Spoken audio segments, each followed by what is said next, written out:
Hello बच्चों बच्चों आज हम फर्स्ट ईयर ए की सोशियोलॉजी का चैप्टर 2 पढ़ेंगे।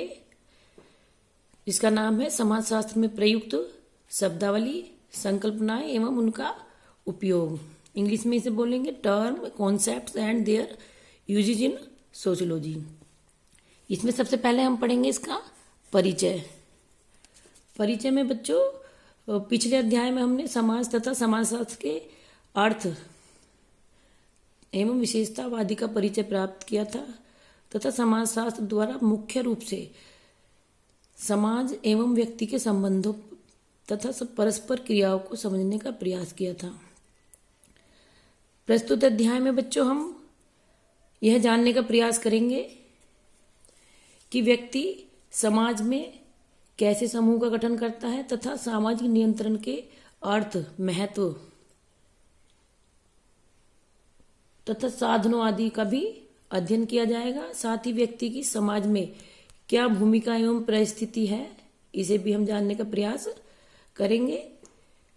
नेक्स्ट पॉइंट आता है इसमें समाजशास्त्र की शब्दावली तथा संकल्पनाएं। बच्चों, समाजशास्त्रीय अध्ययन के लिए विशिष्ट जो ये शब्दावली है तथा संकल्पनाओं के प्रयोग की आवश्यकता होती है। इसका प्रमुख कारण यह है कि इस विषय में हम उन सब पहलुओं का अध्ययन करते हैं जो हमारे लिए नवीन या अजनबी नहीं है, मतलब हम उनसे पहले से ही अवगत हैं। हम समझते हैं कि हम विवाह, परिवार, जाति और जो जनजाति, धर्म इत्यादि जो शब्द आते हैं उनसे सब हमसे परिचित हैं, परंतु हो सकता है कि इन शब्दों के जिस अर्थ में हम परिचित हैं, जिस प्रकार से हम इन शब्दों को जानते हैं, वह इन शब्दों की समाजशास्त्रीय व्याख्या एवं मान्यता से मेल न खाता हूं। इसलिए समाजशास्त्र की विशिष्ट शब्दावली एवं संकल्पनाएं समाजशास्त्रीय ज्ञान को सामान्य बौद्धिक ज्ञान अथवा प्रकृतिवादी व्याख्या से भी भिन्न करती हैं। यदि कोई पूछता है कि परिवार क्या है, इस शब्द से पूर्व परिचित होने के बावजूद हम इसके समाजशास्त्रीय अर्थ का सरलता से व्यक्त या मीनिंग नहीं बता सकते हैं, व्यक्त नहीं कर सकते हैं। इसे स्पष्ट करने के लिए समाजशास्त्रियों ने जो परिभाषाएं दी हैं, जो उनके अनुसार हम कह सकते हैं कि जो विभिन्न मतलब जो समाजशास्त्री हुए हैं बच्चों, विभिन्न प्रकार के परिवार होते हुए भी इसका सही अर्थ स्पष्ट करने में सक्षम है। मान लो परिवार की परिभाषा हम देंगे तो हम इतनी बढ़िया नहीं दे पाएंगे, लेकिन अगर समाजशास्त्री देंगे तो वो समाजशास्त्र के हिसाब से उस परिभाषा को इस प्रकार देंगे कि क्योंकि परिवार के विभिन्न प्रकार होते हैं, तब भी उनकी एक ही परिभाषा ये सब स्पष्ट करने में सक्षम होगी। इस संदर्भ में हम बर्जर का कथन यहाँ हम ले रहे हैं। इनका कथन बहुत उल्लेखनीय है। यह आवश्यक है कि विषय की अपनी अलग एक शब्दावली हो तथापि समाजशास्त्र के लिए शब्दावली और भी महत्वपूर्ण है, सिर्फ इसलिए कि इसकी विषय वस्तु परिचित है और सिर्फ इसलिए कि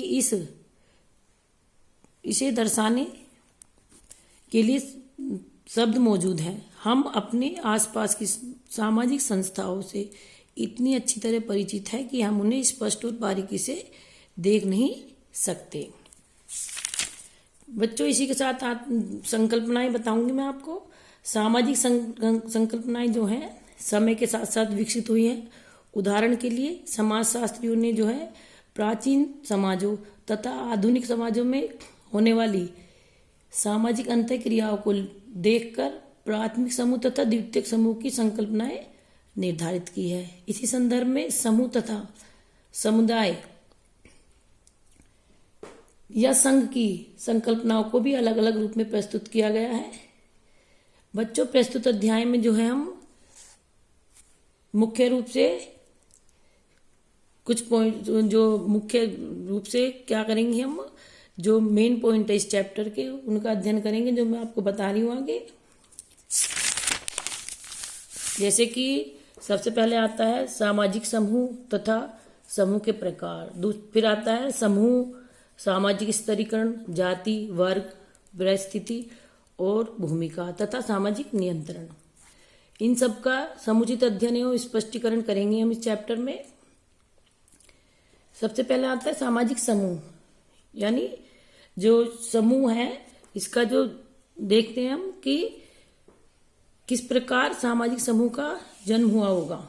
ठीक है, यदि यह कहा जाए कि किसी स्थान पर व्यक्तियों के जो इकट्ठा हो जाते हैं व्यक्ति, उनके एकत्र हो जाने से समूह का जन्म या निर्माण हो जाता है, तो बच्चों यह बिल्कुल गलत बात है। मतलब ये तथ्य गलत होगा। व्यक्तियों के एकत्र होने को व्यक्तियों का जमावड़ा कहा जा सकता है। इस जमावड़े में यह आवश्यक नहीं है कि उन व्यक्तियों में कोई निश्चित संबंध हो। ठीक है, अतः इस जमावड़े को सामाजिक समूह नहीं कहा जा सकता। सामाजिक समूह के निर्माण के लिए व्यक्तियों में आपसी संबंध, ठीक है, रिलेशन तथा पारस्परिक जागरूकता का होना बहुत आवश्यक है। उदाहरण के लिए जैसे आप रेलवे स्टेशन पर जाते हैं, बस अड्डा है, हवाई अड्डे हैं या सिनेमा घर है, इस पर भी आप व्यक्तियों की भीड़ इकट्ठा देखते होंगे। ठीक है, व्यक्तियों की भीड़ को सामाजिक समूह की स्पष्ट श्रेणी में नहीं रखा जा सकता। क्यों नहीं रखा जा सकता? क्योंकि उनमें आपसी संबंध या पारस्परिक जागरूकता का होना नहीं पाया जाता। ठीक है, नेक्स्ट आता है हमारा सामाजिक समूह का अर्थ एवं परिभाषा। बच्चों, सामाजिक समूह का अगर हम अर्थ देखते हैं तो हम देखेंगे कि मानव जो है एक सामाजिक प्राणी है। वह अपना जीवन अकेला कभी व्यतीत नहीं कर सकता। ठीक है, जन्म से लेकर जो है मृत्यु तक वह दूसरों के साथ रहकर ही अपना जीवन व्यतीत करता है। यूनानी दार्शनिक अरस्तु ने कहा भी है कि कोई देवता या दानव ही अकेला रह सकता है।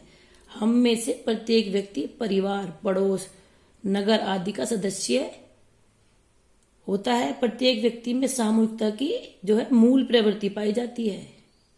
यही प्रवृत्ति उसे जो है समूह में रहने के लिए बाध्य करती है। प्रत्येक व्यक्ति आजीवन विभिन्न समूह में रहता है। व्यक्ति की विभिन्न इच्छाओं एवं आवश्यकताओं की पूर्ति इन समूहों में भी संभव है।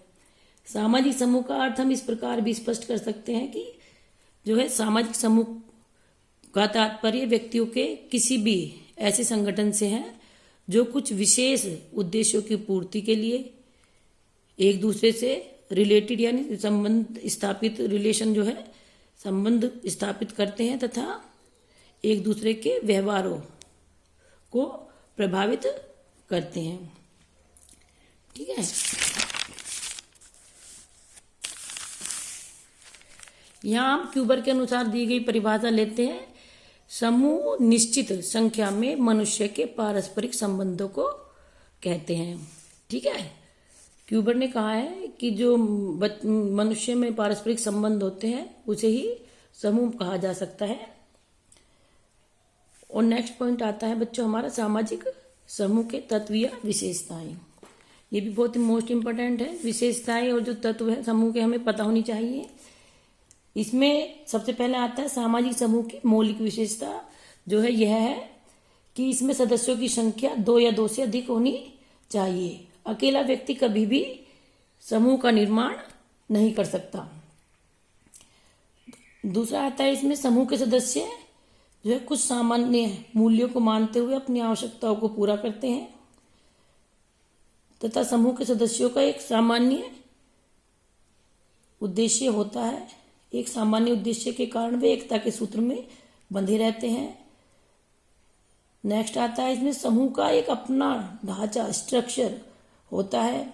ठीक है, और समूह के सदस्यों में पारस्परिकता तथा जागरूकता की भावना पाई जाती है। और समूह के जो व्यक्ति हैं उनमें संचार होता है, कम्युनिकेशन होता है, आपस में आपसी बातचीत होती है। यह आमने सामने का ही हो यह आवश्यक नहीं है। यह तार, डाक जो होती है, टेलीफोन, पत्र आदि के माध्यम से भी हो सकता है तथा प्रत्येक समूह में अपने आदर्श यानी आइडियल होते हैं जिनके अनुकूल उसके सदस्य व्यवहार करते हैं।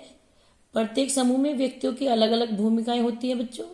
यदि व्यक्ति उन्हें ठीक प्रकार से अदा नहीं करता है तो समूह का जो अस्तित्व है वह समाप्त होने लगता है।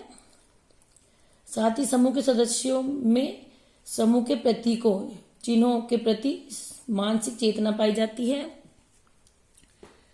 और साथ ही जो व्यक्ति जिस समूह को अपनी आवश्यकता और रुचि के अनुसार ठीक समझता है वह उसी की जो सदस्य बन सकता है या उसकी सदस्यता ग्रहण करता है। समूह की अधिकतम संख्या निर्धारित नहीं है। समूह का आकार बच्चों बड़ा भी हो सकता है और छोटा भी। यहाँ मैं आपको गिलिन तथा ग्रीन के अनुसार दी गई समूह की विशेषता बताते हुए समझाऊंगी कि उन्होंने सामाजिक समूह की विशेषता बताते हुए लिखा है कि इसमें निम्नलिखित गुण आवश्यक है या होनी चाहिए। नंबर 1, 2 या 2 से अधिक व्यक्तियों में प्रत्यक्ष या अप्रत्यक्ष संबंध होने चाहिए। दूसरा है जानकारियों के आधार पर एकता का प्रादुर्भाव होना चाहिए। तीसरा है समान हित होने चाहिए, यानी एक दूसरे के हित के बारे में उन्हें कार्य करने चाहिए। ठीक है बच्चों, आज का जो है टॉपिक मैं यही फिनिश करती हूँ। नेक्स्ट पॉइंट हम इसका पढ़ेंगे समूहों का वर्गीकरण तथा समूह के प्रकार। ठीक है, आप इतना ही स्टडी कीजिए और मैं आपको इसकी पिक्स भी भेज दूंगी। ठीक है, आशा करती हूँ आपको ये समझ में आ जाएगा। धन्यवाद।